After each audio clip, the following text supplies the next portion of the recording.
Hi guys, welcome back to one more mini vlog. ఇంక ఈరోజు అయితే దసరా కాబట్టి మా అన్నయ్య అయితే మామిడాకులు అయితే తీసుకొచ్చాడు. మేము హాలిడేస్ కాబట్టి మా అమ్మ వాళ్ళ ఇంట్లోనే ఉన్నాము. సో మామిడాకులు అయితే పెట్టేసి మా అమ్మ అయితే పులిహోర అయితే చేసింది. ఇంకా కొన్ని బూర్లు గారెలు అయితే వేసింది. కొంచెం పరమాన్నం అంటే తక్కువ చేసుకున్నాం ఈసారి. మరీ ఇంత తక్కువ అయితే కాదు, ఇవైతే సగం సగం అయిపోయినాయి. మా అమ్మ అయితే తీసింది మొత్తం. సో నేనైతే లాస్ట్లో వీడియో తీసాను అనమాట. ఇంకా పూజ అయితే చేసుకున్నాం, ప్రసాదాలన్నీ దేవుడి దగ్గర పెట్టుకుని. ఈరోజు టెంపుల్కి అయితే వెళ్ళలేదు, బయట వర్షం అయితే పడుతుందని. ఇంకా తర్వాత పూజ అంతా అయిపోయాక హారతి అయితే ఇచ్చేసాము. మా అమ్మ వాళ్ళది పూజ రూమ్ అయితే చిన్నది రూమ్ కాదు, ఓన్లీ కబోర్డ్ అనమాట.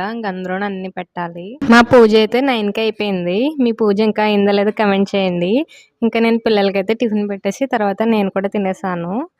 అందరికీ దసరా శుభాకాంక్షలు. వీడియో నచ్చితే లైక్ చేయండి. కొత్తగా ఎవరైనా మన ఛానల్ని చూస్తే ప్లీజ్ సబ్స్క్రైబ్ కూడా చేసుకోండి.